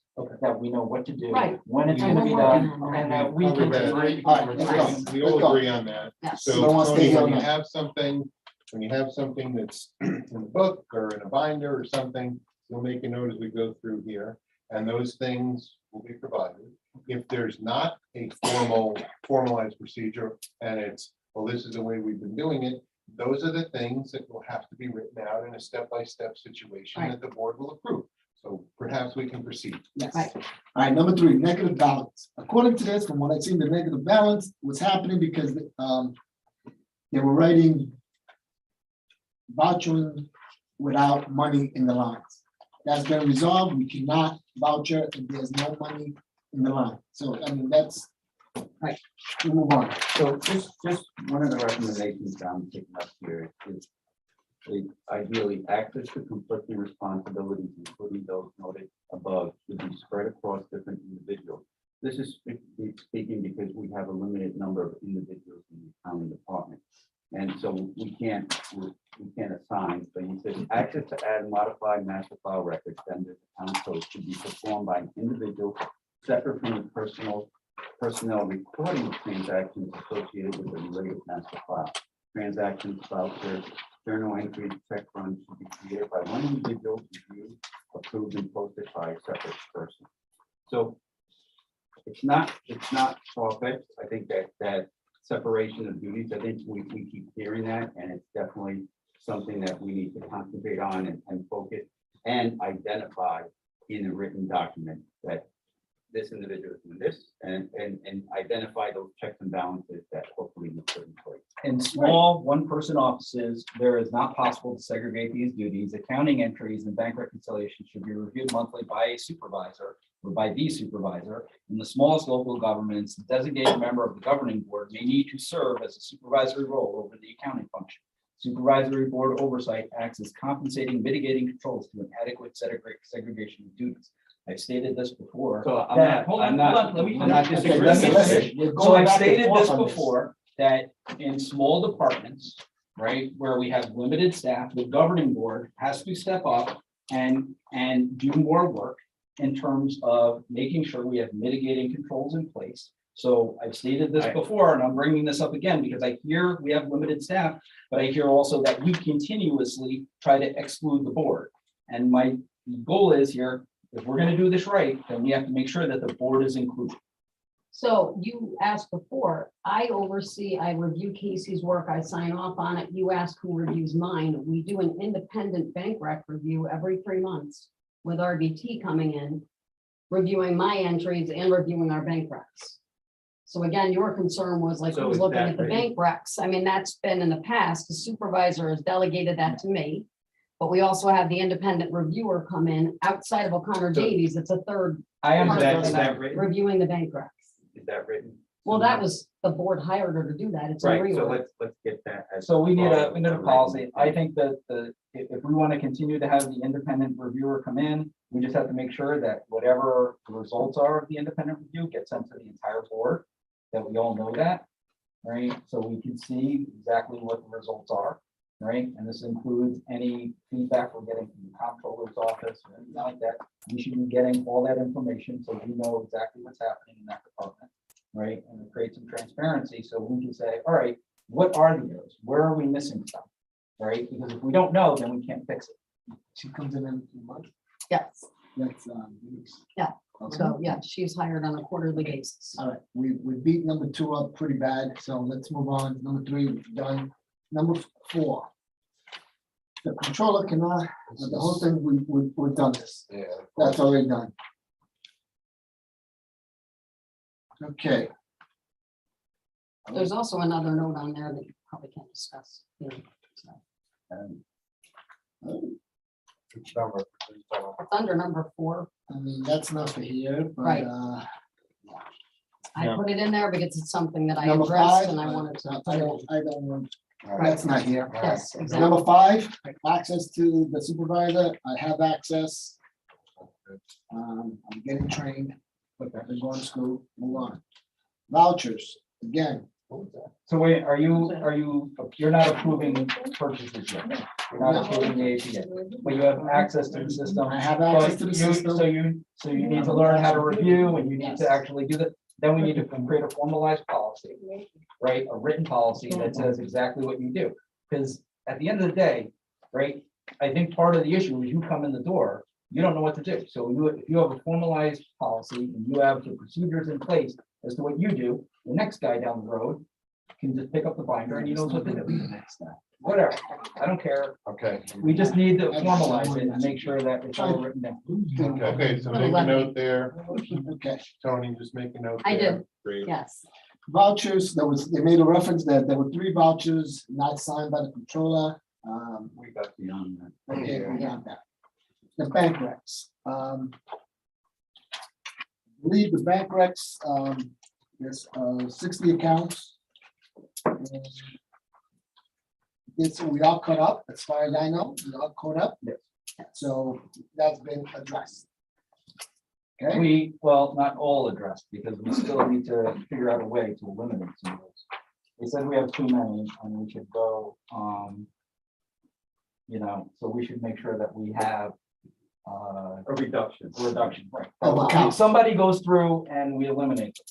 they're all specific to funds, so we can't eliminate. I mean, I've done that to the extent I can. I also did go through, we have, I don't know, 15 to 20 drainage accounts. I opened up an escrow, this is a few years ago, but an escrow type account at the bank. So it's one statement, not 20 statements. So we Right, but the different consolidated where we yeah, can, But but the different districts, the funds have to be segregated. Yes. now. so I think we're down Each as far as we can go. You don't think we can go below 60? I don't think we can. You can And have it's- one bank account for, districts, for example, but there has to be a sub-account for each one, because you can't, Right. for Lorelei Water District, they can't loan money to, Listen, they have to know how they're- much is in they're- they're Lorelei good- versus right. District 1. And if you could do that in one account, great. There are good and bad to consolidating bank accounts versus not consolidating bank accounts. Part of the issue is interest, because if you consolidate the accounts, then you have to calculate the interest for each one separately. And if you do it separately, then you don't have to do that, but then you have to reconcile more accounts for the year. So I understand both sides of that. Well, It's and like- also the same thing with planning department, when developers have an escrow that they've got posted, the balances decline and get replenished at different times. It can be in one account, but planning department does a pretty good job of keeping, like, developer A has 5,000 on deposit and developer B needs to replenish because they're only down to 1,000.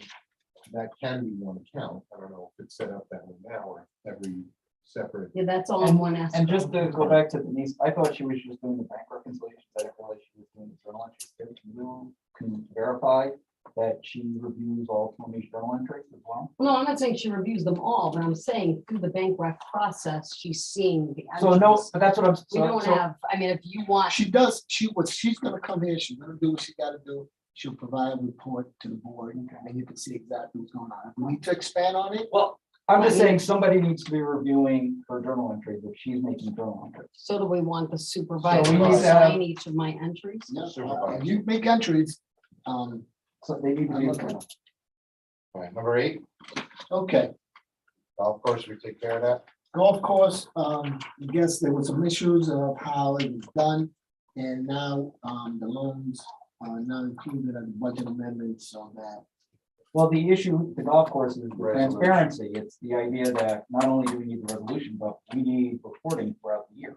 We're not getting any reporting at all. I didn't even get a year-end report on the golf course. I So- don't have the final financials from the golf course So- itself yet. So we need to figure out a way to get better reporting from the golf course, and we need to figure out a way that the reporting gets to the board.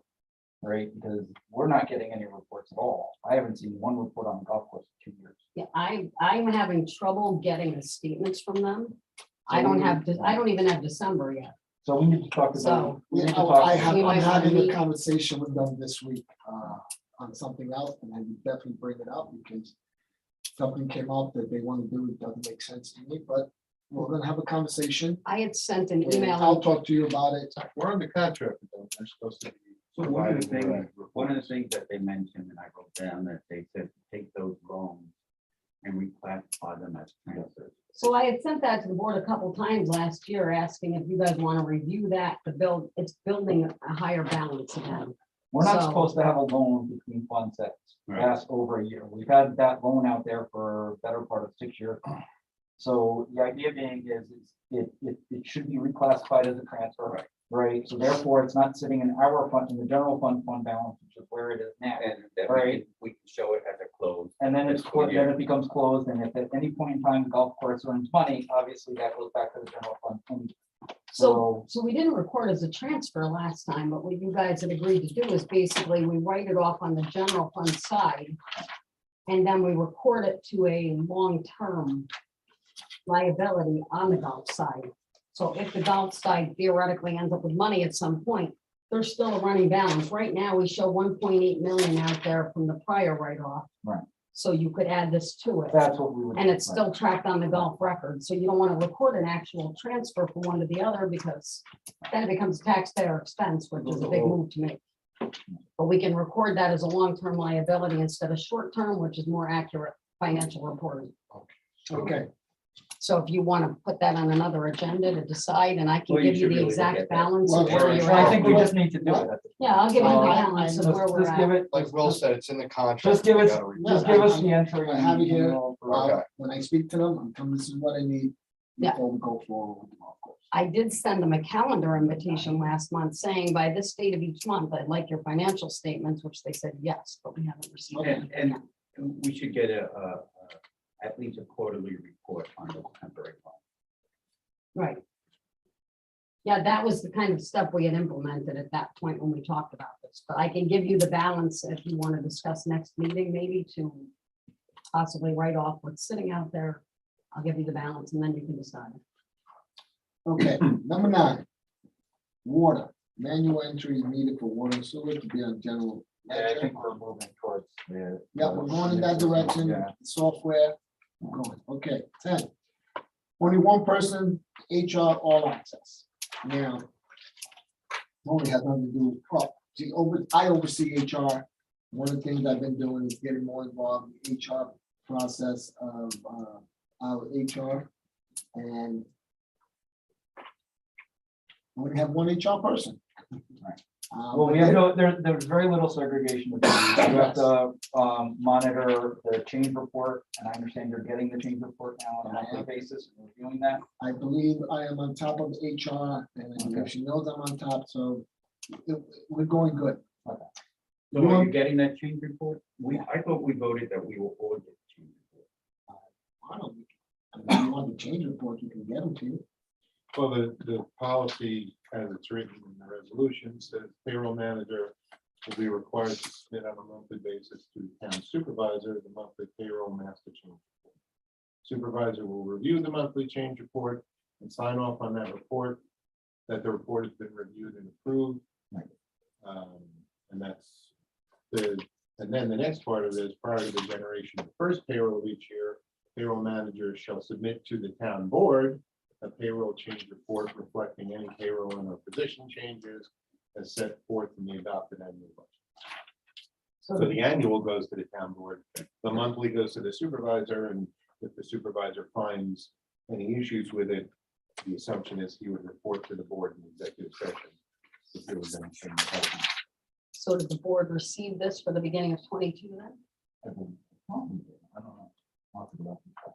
I know I received something. I don't remember what. I don't remember. All right, so. that's Okay, something to do with So that. that's what, new employees. This, I think we've dealt with. Yeah. You know, We- no resolution, don't get hired. Yeah. Okay. Number 12. Revenue expense report cash flow. Still waiting on cash flow. The revenue and expenditure report, one of the things that Connor Davies had indicated was that we should have commentary from the accounting department as to changes where we might be running over budget, where we could potentially be seeing problems on the road. So there should be commentary that goes along with it. Not just the report itself, but things that should come out as highlighted to us. You know, in other words, significant variances from previous year or significant variances, percent changes, percent to date, those type of things that give the board a little bit more clarity as to exactly what's going on in the budget and where we stand at any point in time during the year. So their recommendation says a budget to actual would be helpful, but that is actually what the revenue expense is. But it- And I The way you think do it has is- percents on it. I mean, we can add commentary, I'm not Right. saying that, but I'm saying we do have a budget to actual. I don't know if they realize that that's what that report is. No, they understood it, but it said there should be more to it. There should be commentary to it. It should have percentages, thresholds, those type of things, and a narrative as to how the town is doing, as well as key financial measures. I mean, typically, if I see that a budget line looks like it's going to run short, I've been emailing the supervisor, but should I send that to the whole board Send it to the then? board. I can do that, because I do, when I recognize a line, I've sent an email to the supervisor. and let I think them the know. idea is the anticipation, right? So Right. you're doing it when we're there. The idea is as we're going through the year, say, we're doing police salary lines, right? Oh, And we no, look that's at the what I'm police saying. salary line, come June, all of a sudden, we're at 80% in June. Right? You know, so you should highlight to us, hey, we're at 80%, we're not gonna make it to the end of the year. Like, in other words, instead of waiting till we hit the limit, right, we should know, like, if there's a percentage that says in June, we're at 50% on every line, then we're good. If some lines are at 90% though, then we're not gonna make it to the end of the year. We should start making those adjustments as early as possible, rather than waiting until we can't spend a line. And then all of a sudden, we're like, oh, now we have to make the change so we can spend the line and we can buy this thing. It just prevents us from actually doing business when we wait till the last minute. So. The more Well, that's- anticipation that we have, the better off So, we're gonna be. That's what I was I saying, though. believe I've we been had this finding them, conversation. no, but I've been finding them now. I'm looking ahead, but I've only been emailing the supervisor. I'll include everybody. Yeah, and isn't Because I've there, recognized a couple so far, Yes. looking ahead. isn't Edmund have the ability to run a report to show you variances ahead of time? I think it has percentages on it. I have to And look at I believe it. that's part of the discussion when we met was that when we met with him, is he believes that Edmund can create a report by department to show exactly that. So, you know, let's make a note to, if we haven't, to reach out to them and request the ability to run these types of reports. Well, You know, that's it- the it should one I be- run. It does do that. The Okay. one I'm sending out to everybody. That does shows, that highlights significant variances across the board in different departments. Well, I think it shows I an mean- estimate of year to date. If it shows the year to date, I think it shows a percentage. I'll have to double check that. I know the old system showed percentages. I'll look. Well, I'm saying this, But- this should be a push button report. Right, and Actually, provided By Edmund, so. but as far as we the can provide to the commentary, board. that's. actually, not only should it be push button, we should all have access to the system and be able to look these reports up at any point in time that we want to or need to. Right. right? So we should all have access and we should all be trained as board members, and that was one of the recommendations of kind of David Right. as well. No, we can So- definitely do So that. I we can should, give, we should set that up as well, that we all get access. I know that we talked about that last year, but we can bring it up again this year, that we should have access. we I should be do trained. not have a problem giving out access. You guys want access to this, if that's what they recommend, then well, and what I can do is give the access. I can type up step by step. I could come to a work session if you want me to walk you through how to do it with the directions here. Yeah, but let's make sure that, That's- that we're getting the report and But that's- providing that type of report. Right, I mean, that's the one I've been sending out like every 2 weeks to you guys. Okay. Not even monthly. I've been trying to get it every 2 weeks. all right. So there you go. 13. Counting AP payroll have voting policy. I kind of, when I first saw this report, I saw that, and I did speak to different departments about policies. We had that conversation too. Yeah. So, are we working on some policy? I mean, So, and I put this comment on there, nobody ever asked me when they came in and did this review if I had anything, because we had books in there with some do have step-by-step these policies? directions. Not how to use the software. Well, I think that's No, these are accounting. procedure manuals, we're saying. No, We these have are- that. These are accounting policies and procedures manual. And it's, the comptroller's office clearly states that every person who works with our system and is involved in the accounting department, so this is everybody. Because Right. everybody does purchasing, and everybody is supposed to have a binder on their desk, which tells them what all the accounting policies are, what's allowable, what's not allowable, the laws, the the procurement policy. You should have everything there involved, every accounting policy that we have. If anybody wanted to come in the town hall and says, I need to look at an accounting policy, it should be given to them. So So we don't to have a invest- binder, We we have to gotta do invest on manual policy and procedure plans should be documented to reflect the current process. So we have that on the counter in a central spot where everyone can get. Support personnel in the execution of their responsibilities, especially as new individuals are onboarded. Once established policy procedures should be at least annually updated. Right. So, yeah, So, someone walks in and, you know, there's onboarding and there's training, and they should always have something to reflect and reference.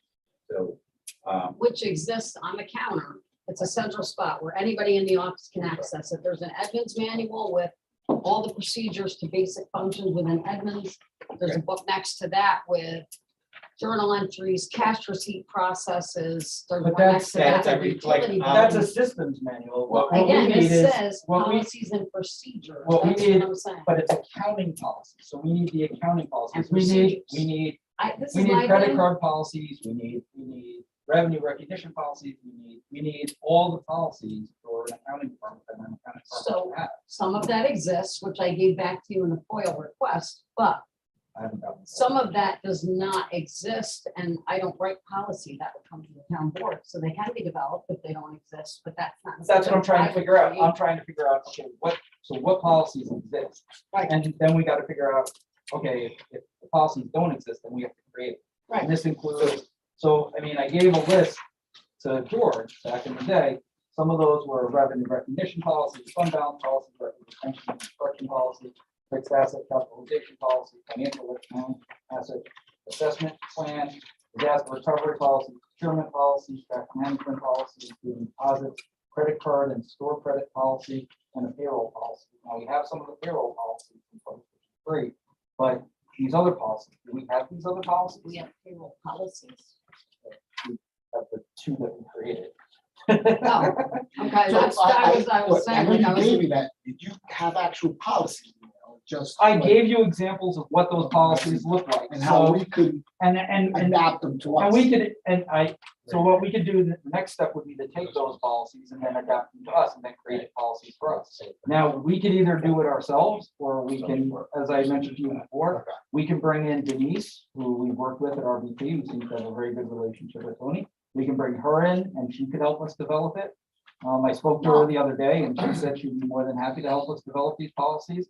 And as well as create what we want to do in the accounting department, which is delegate more work to more of the general accounting stuff to Casey. And as well, and then that way we'll move Tony up into a more controllership responsibilities as it's stated in bullet point 1 in the O'Connor Davies report, or we could try to do it ourselves. I think bringing in, Denise or bringing in Justin would be a good idea to help us do that, but if we want to do it ourselves, we can. Through the GFOA library, and I've mentioned this to prior supervisors too, but I have access to sample policies of other towns, which can be useful. Okay.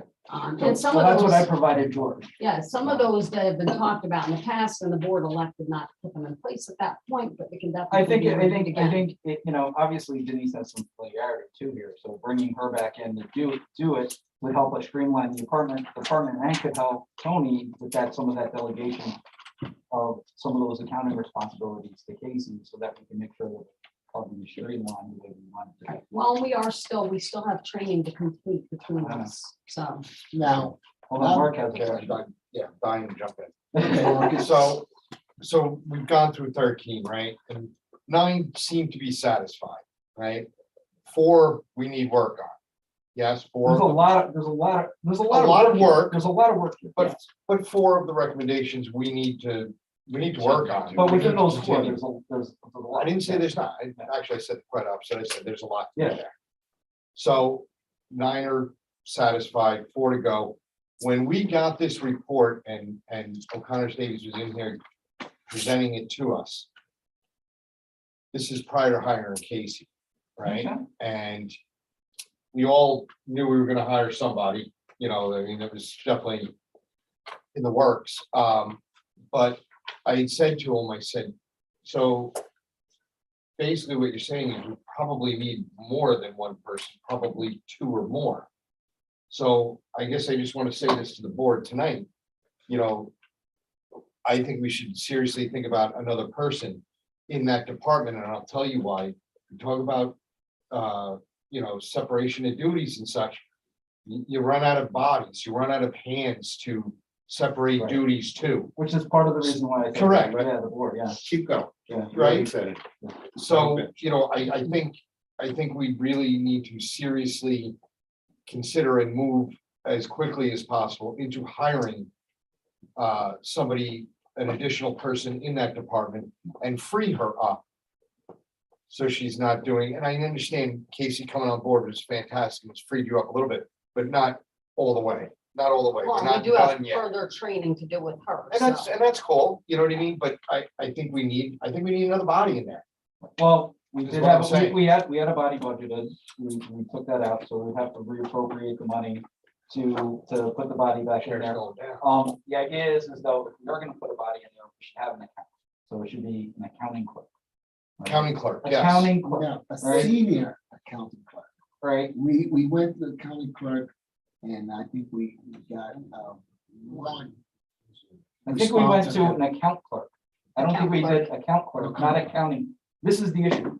It's not an account clerk that we need an accounting clerk, Well, right? a So we senior- need somebody who has an accounting background, who can come in and do the job, probably 2 years' experience, I'm thinking, and that's essentially a staff accountant. I think you get a good staff accountant in there. I think we're in good shape. I think if you get an account clerk, I think it's gonna be a disaster because the person's not gonna know any accounting. And I believe that there's not a list at the moment, or there's less than 3 people on the list. So we can actually hire somebody provisionally. So the idea is we should open it up and hire, and say we want somebody with 2+ years of accounting and start interviewing. That will be done this week Well, you have 2 people on that on the list. one list. We could I don't know if a canvas letter went out. I gotta look into that. Because there were 2 people on it. You don't have to. Okay, no, I'm just saying, we might want to speak to the 2 Are they people on it senior? and see. We don't, Senior it's a account senior clerk. account clerk title, which should qualify. But it's account clerk, if they're not accountants.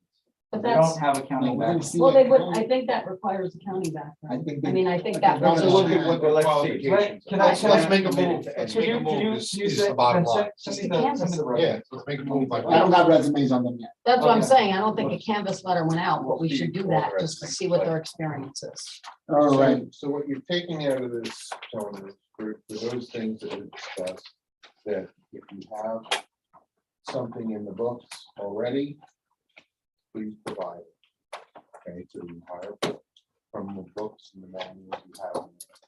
If there are things that are not written down, some of the procedures, it's time to write them up. So the board can take them and turn them into policies. So the only thing I need to say to that is, I can absolutely do that, but between now and April 25th, my full focus is on getting prepared for an audit. So what I think, So I can't sit down and write policies. I'm and not saying procedures. write the No, I policy, just say want what you everybody to don't know. have. What I'm saying is, make a note of what you don't have in the manuals, so the board can undertake to start doing it without having to bother. one of the things we talked about. Well, was as far as getting- step-by-step procedures, though, Well, it's the things that we're you, looking for that too. right? well, you're gonna have to let us know what things you have step-by-step procedures for and what you don't. That's not something the board can write. And Not then, No, but one of the things we But at talked least we about know was about it. getting Chris in here to look at what we have and help write. those Chris policies. can't write policies. This is what I No, keep telling you. Chris, no, Chris he can't can't do write He anything. can, he can recommend. Chris, But Chris he can can only recommend, recommend. he can see our Yeah. things. This is and why then I'm we can- saying Denise has familiarity with the town. She has experience in not-for-profit. This is what she does in government. My feeling is, and I spoke to Denise, Denise can come in and she, as we noted, comptroller is really busy. This is somebody who can do the heavy lifting and do these things, just like we hired somebody to write policies for our police department. We can hire somebody to write policies for our county department.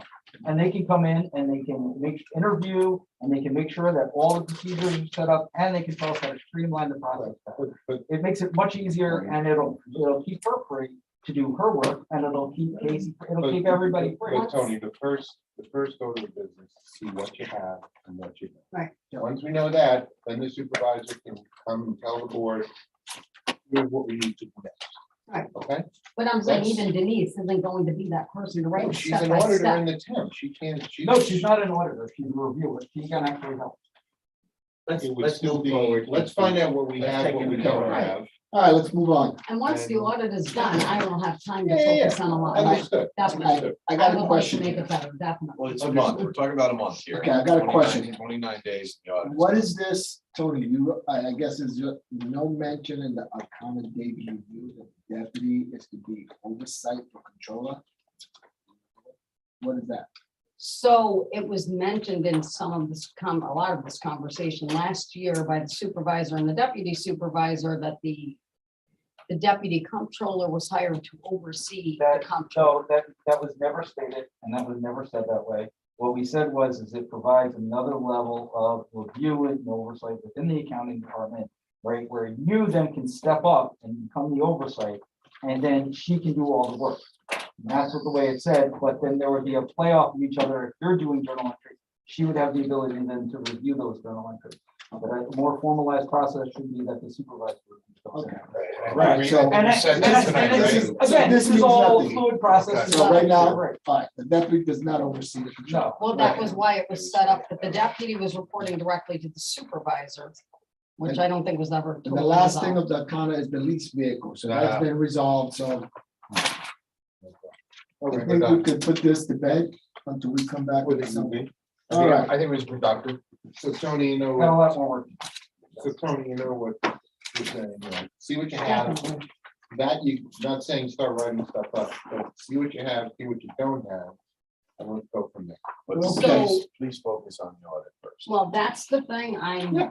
yes. we That's will your work on job. this together. The main thing I'm concerned is getting whatever you don't have as a policy, you can work with that. Right. All right, so we're good. Thank you, Tony. You're Thank you, welcome. Tony. You are up. Madam Clerk, unless anybody has anything else? Yeah, can I mean, we're meeting tomorrow, right? Yeah, tomorrow is a town board meeting. So, Yeah, why are we doing resolutions now? well, then, it's not, I just think that, you got a promotion here.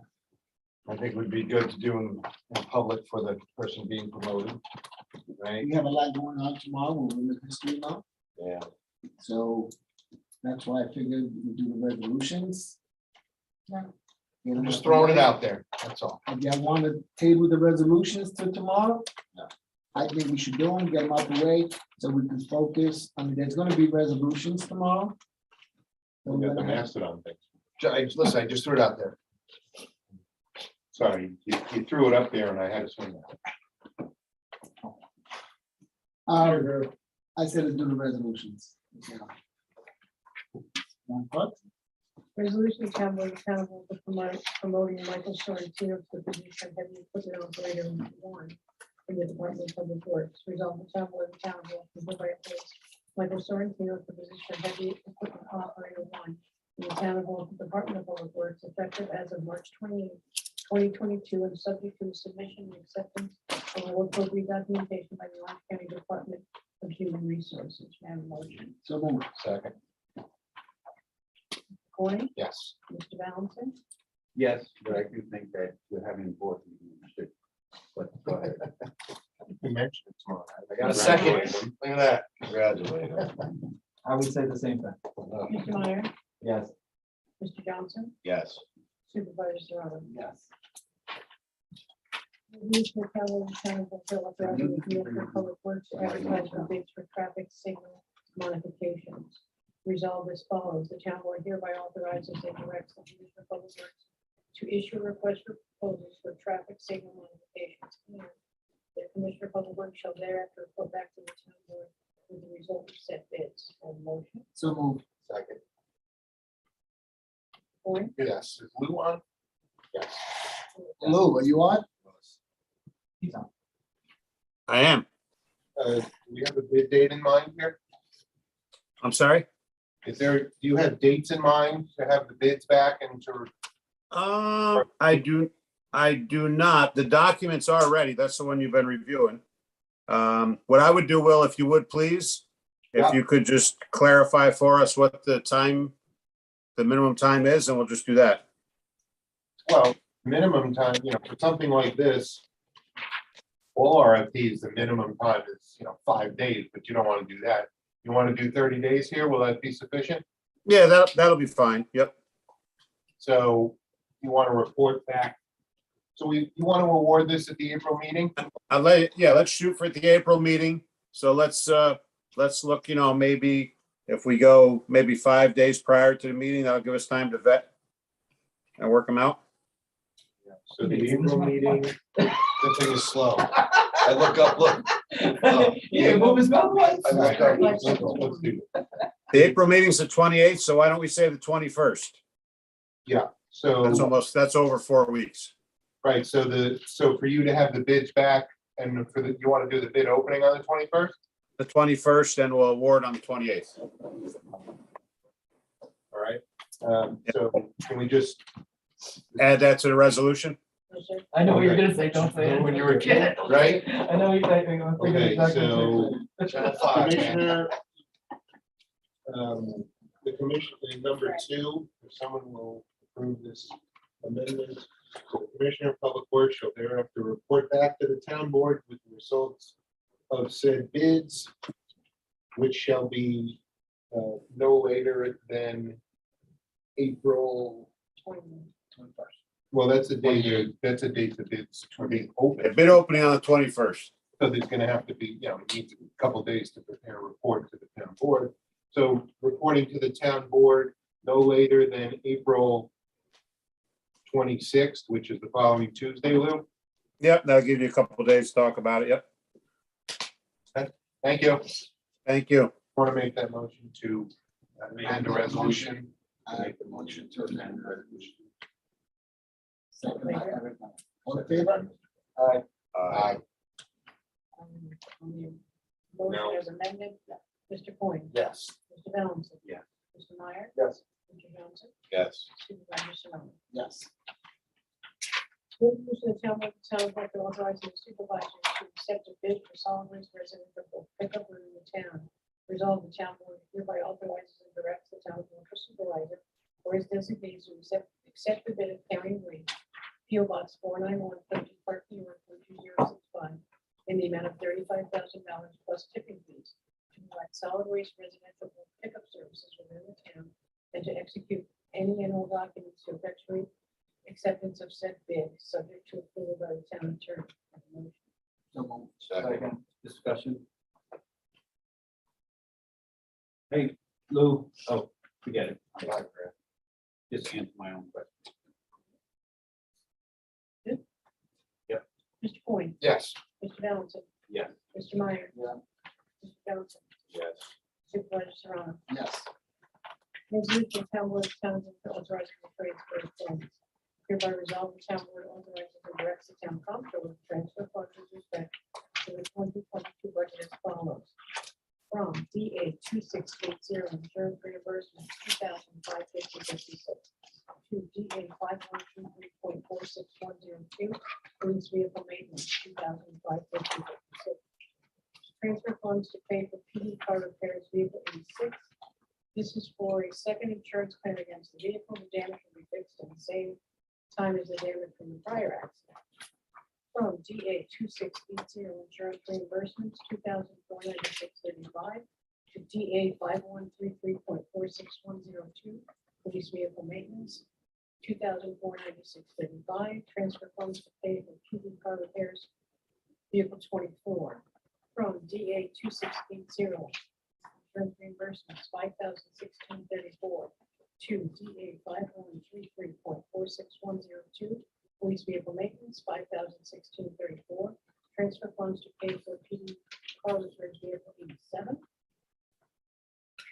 From DA 2680 insurance reimbursements, $4,500 to DA 5133.46102 police vehicle maintenance, $4,500.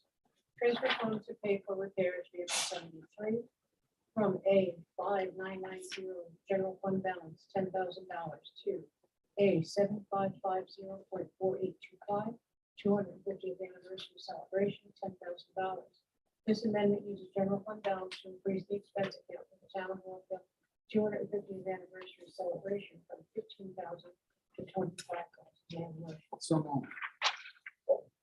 Discussion.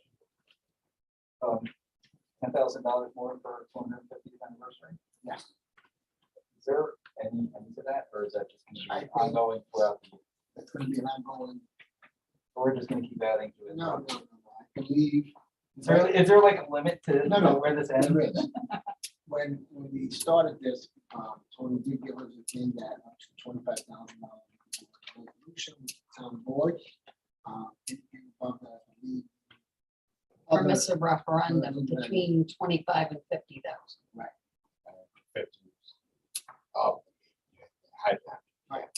So right now, that 25, we did 15, we put another 10 to cover. Going forward, I believe this is where, outside of major expense, I think we've covered most of the things within the need for 250. Funds to pay for the shirts and also for anything like the parade and the banquet. Those are the two major events. And I think right now, we're going to have a conversation with the golf course probably this week or next week and to discuss how much they're going to charge us using that golf course for the banquet. Thinking of that is to have people buy tickets. So hopefully that will also set off some of the expense for the banquet. Right now, this is where we at. I don't foresee any more money we might need. If we do, then We always budget fine as far as what's left from the. we discussed this last week. I think we're at Almost, almost. If Yeah. you- 250 less. Like $2,000. no, it's like 2,500. Yeah, But here's the thing, and keep this in mind, anything that's gonna be spent on this, we have to vote on. Just because it's going in that line doesn't give them, or whoever spent the money, you know, the okay to spend the money. We are early and it's early in the year and we were talking about celebrating throughout the year. And so just realizing that, you know, now you have to stretch this to the end of the year. So if you add the 10, the shirt purchase that's well, not recommended, but was requested would leave you about $5,000 to $6,000 after the shirts are purchased. Right, so there's about 2,500 in All there, the the events, shirts all are the other- 6,500. Make sure, maybe we're. All the other events that we do, community events, we don't want to have to spend funds for that because that's already incorporated in celebration. It's really, those events, the stuff that we purchased, the shirts, we're going to use them for those events already. So throughout the year, right now, the next two big events is the parade and the banquet. Oh, we love. Can't solicit them, but if there are donations in town, the services or funds, the town is free to accept them, you just can't actively solicit them. They have to be on. And right now, we haven't received any donations that were specifically designated for this. Some people send a check in and say, put this toward this event. We haven't received anything for this yet. We received a couple $100. I don't think. I thought we got a $600 check. I don't think I've Okay. seen anything that specified the 250 on it. We've gotten a couple of donations recently. I can double check. I think, Chuck, I don't think we recall got one seeing or one two that specified that were anything. specific for a couple $100 for the anniversary, but I'm not. I'll 100%. double I thought there check. was like a $600 check. that we- All right, I'll double check. I mean, I think, for the town, I think what people have been seeing, I think it's been welcome. And it's all good. And people are looking forward to it. I think people look forward to the events, the parade. And they love the signs, they love the magnets. I mean, everyone keeps coming in here to get magnets. And I mean, once the shirts get out, people don't want it. So I think it's a good thing. Well spent money to celebrate the town. I don't think it's bad. If we need more funds, something we're gonna have to deal with, is, how to get it if we need it. We can't solicit, but I think, the banquet itself, or else some of the tickets, I think we take care of itself. And if people want to donate, by all means. Mr. Coyne, Yes. Mr. Valentin. Yeah. Mr. Meyer, Mr. Johnson, Yes. Supervisor Serrano. Yes. So with the resolution, I make a motion to go to executive to discuss some personnel issues that have come up that I think we need to discuss. Really, something to affect collective bargaining. Yes. Thank you all very much. Thanks, Tom. Have a good one. Well, We'll bring it back alive tomorrow night too. Close it out. Live one. I want a live one tomorrow night. Got my vote to Close bring a it live out. one tomorrow night. Just an FYI. Let's close it all up. We did advertise the part-time position. We received 7 Close it. resumes. George, I just want to- Give me a second. Give me a second. Yep. Give me a second. We're going into executive. Most likely, we're not gonna come back. Everyone have a good night. See y'all, everyone tomorrow. No. Remember, we're celebrating Women's History Month and people want to show up.